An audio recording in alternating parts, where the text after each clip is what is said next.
Welcome back everyone to Game of the Week, a series where each week I'll be taking a niche and unpopular Roblox game and reviewing it. And if I miss a single day of uploading, the series will end. As always, the link for every game I play will be down in the description below, so if you want to go check the games out, all you gotta do is scroll down and click the first link you see in the description. But without any further dilly-dallying, this Game of the Week is...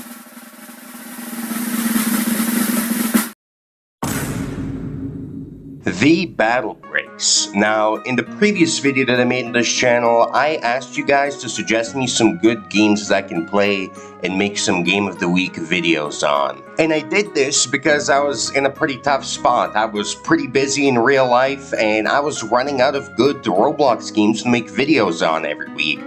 And well, you guys came in clutch because a bunch of you recommended me to play this very game right here that I'm showing you on your screen right now.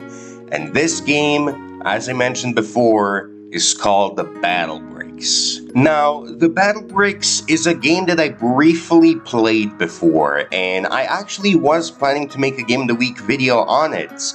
But the thing is that I gave up on the game very quickly after first starting it out, because I only played for about an hour, and I only played through like chapter 1, and I thought that the game was like way too easy and not engaging and wasn't super fun, so I wasn't gonna make a video on it originally.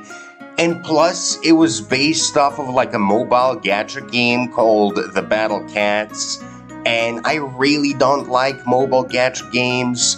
So I kind of just decided to give up on the game after like an hour of playing it for the first time, and I just left it there, and I just completely abandoned the game, right? But oh man, I'm so happy that you guys suggested me to play this game, and I'm so happy that I gave it a second chance, because it was not at all what I thought it was gonna be when I first played it for the first time. I mean, the premise of this game is very simple. You unlock a bunch of units, you make loadouts, and you take those units and that loadout to war. And the way that you take them to war is by playing a multitude of levels and chapters that this game has to offer. And just like with the rest of the game, the premise of these levels is also pretty simple. You have a base, and you gotta defend that base from a bunch of little critters and enemies that are coming your way and trying to destroy that said base. Now, the thing about your base is that it generates you money every second, and if you decide to upgrade your base, it generates you even more money every second.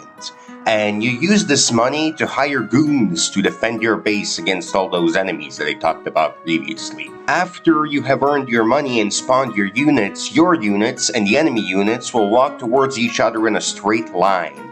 And once they reach each other and get face to face with each other, they will start poking and shooting at each other and doing all that good stuff. And this game is very much a tug of war, because in every level, if you want to win by reaching the enemy base and destroying it, you have to keep applying pressure and keep summoning units. But while you are saving money to summon your units, the enemy is also saving money to summon their units, and you will have to keep going back and forth and back and forth and back and forth in this tug of war, trying to outdo each other and out-strategize each other and send your units in the exact perfect pattern that will take down the other side.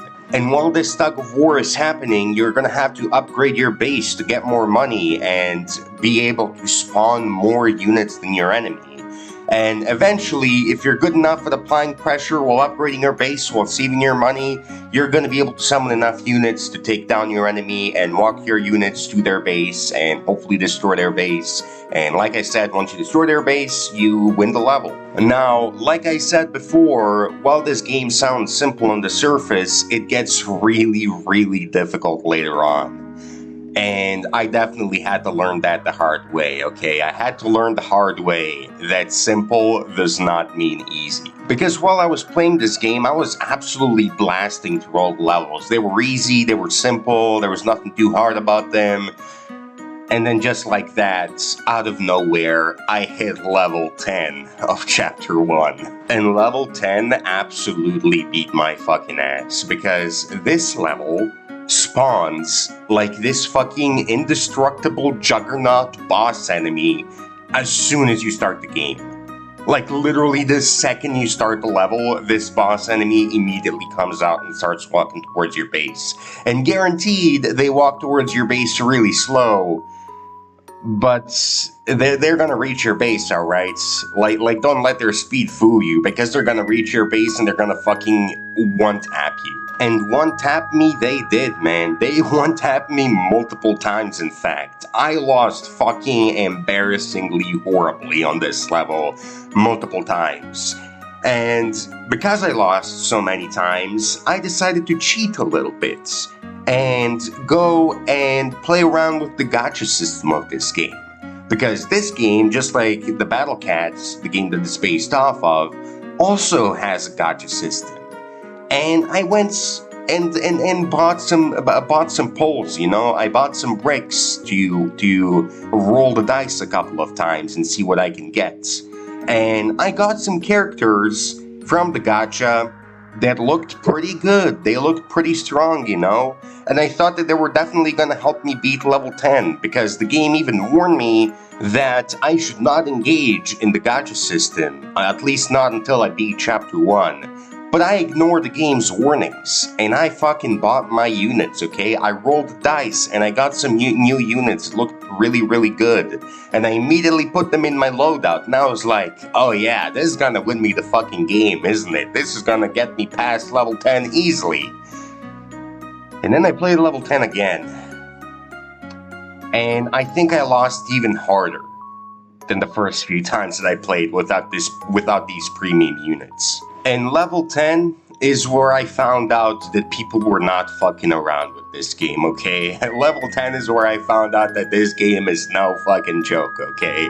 Level 10 is where I found out why this game has such a big fan base around it, man. And speaking about this game's fans, I gotta say, man, this game's fan base is probably my favorite thing about the battle breaks.